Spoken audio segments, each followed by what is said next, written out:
A no talking relaxation video, but there were a few people who wanted me to explain the techniques I was doing and explain the different mindsets for these 4 massages. So I thought I would do that and showcase the intentions and the different goals in doing these 4 different massages and how I went about them. Of course, if at any point you do enjoy the video, feel free to give it a like. Otherwise, let's get into it.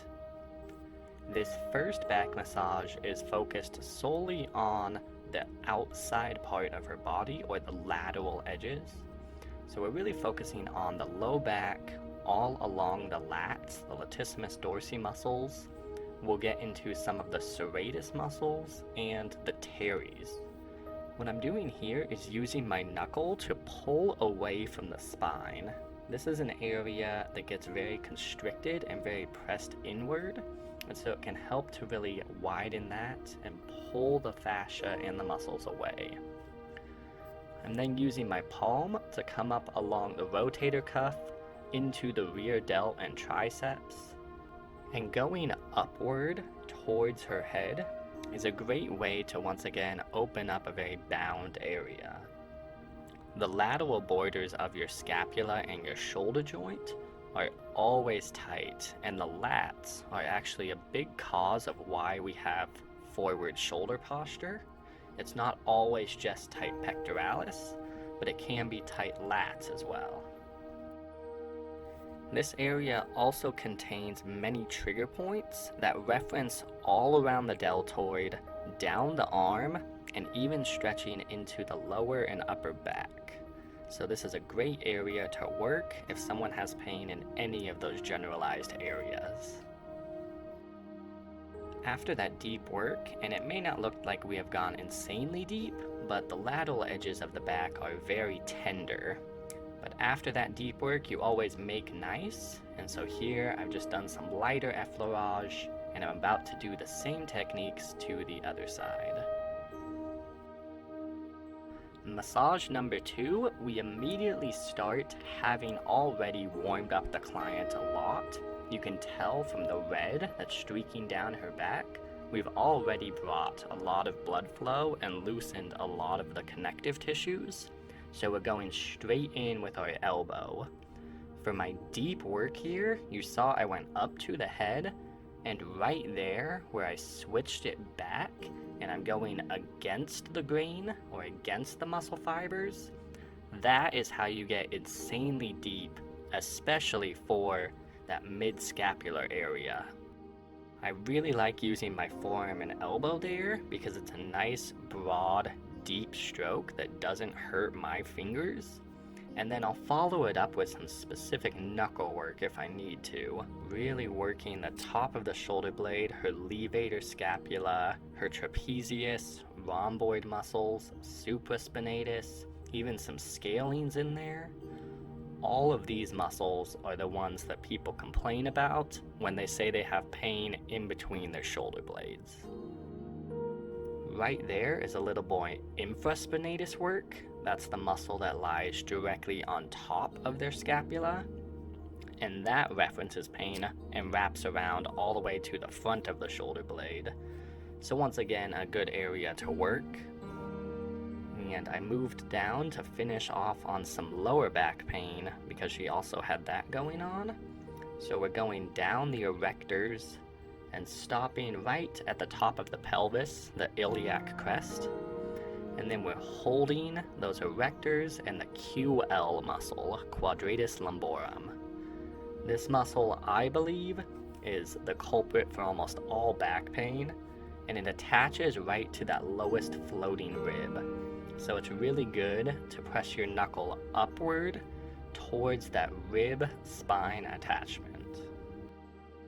And once again, a great note is when we are going this deep, go slow. I'm not speeding through the body, I'm allowing it to welcome me and let me go through the tissues. Number 3, we're starting with some simple petrissage on the neck, the cervical spine. So once again, using a lifting, squeezing motion, really encompassing the whole neck. I'm not nipping at her neck, I'm putting the entire length of my fingers as far as they go, compressing, and then pulling up, and then alternating that technique between my two hands. This move will send tingles down anyone's spine. It feels very good, and this area, as most people know, is where we carry the weight of the world, all of our work stress, family stress, life stress. It all kind of gets pushed into here. And what I'm doing with my top hand is angling downward and hitting more of her upper back area. I switched the angle here, so now I'm getting a lot more of that sub-occiput, getting right up into the base of the skull, and then going down up to the top of the shoulders at that levator scapula. Really spending some good time at the base of the skull before I move into digging with my knuckles right at the top of the shoulder blades. And all this area loaded with trigger points that leads to headaches. If someone has a headache, you need to be doing these techniques and working the area, and also working both origin and insertion. You have to go to the attachments of the muscle, because it's important that you release the base, or what's really holding that tension in place, and not just work the middle where the pain is. You have to work the entire area. And as a good finishing move, my bottom hand slid down her back there, once again just connecting the whole massage. And last techniques of the video, this final massage, different from the other three, is aimed more towards relaxation and flow. The first three were very deep tissue therapeutic based, but this one we're doing long gliding strokes, generally towards the heart, not really going too deep. We're using our palms, not knuckles, not forearms. And this, we're going lighter but firm. This is how I warm up every single massage, including the first three you saw. And it's getting a lot more of the skin and fascia involved, and then some of the top layers of muscles. But we're certainly not getting to the deep layers of muscles. I'm having a nice broad grip going all the way, using the sides, down the whole of the back, around the shoulder girdle, and continuing that flow. Now I have moved into a little bit of forearms, but this is still not deep tissue. You can see I'm connecting the flow by never having my forearms leave the body. And once I'm done using one forearm, which creates a nice broad pressure, I'm switching it right into the other forearm, so it feels like one long continuous stroke.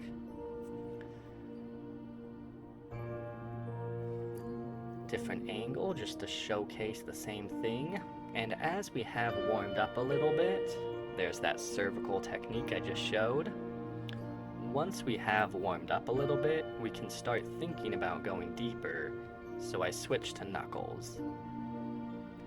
Once again, not doing anything crazy deep, but switching to knuckles and switching to forearms does allow us to start moving into that deeper tissue, which is ultimately what every single one of my massages ends up being.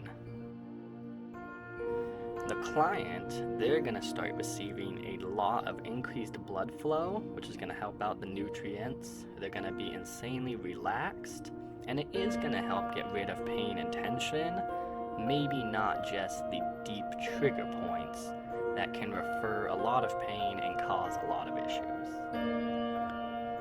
A nice slow hold there, right at the traps and levator. I was shifting my weight back and forth between my feet for a sec, and that just added a slight vibration to the stroke. But look at how long I've just sat right there and let the muscles release under my pressure. I always say it, but I'm not pushing through the muscles. I'm simply allowing them to let me pass. And finally, once they do allow me to pass, from that deep work, we go back and make nice with lighter work and follow the stroke all the way down. You never want to have incomplete strokes where you stop halfway through the back or halfway up a muscle. You always want to do your best to follow through to the very end of where that muscle attaches. And as we finish up, a final note is that direction when it comes to light massage doesn't really matter.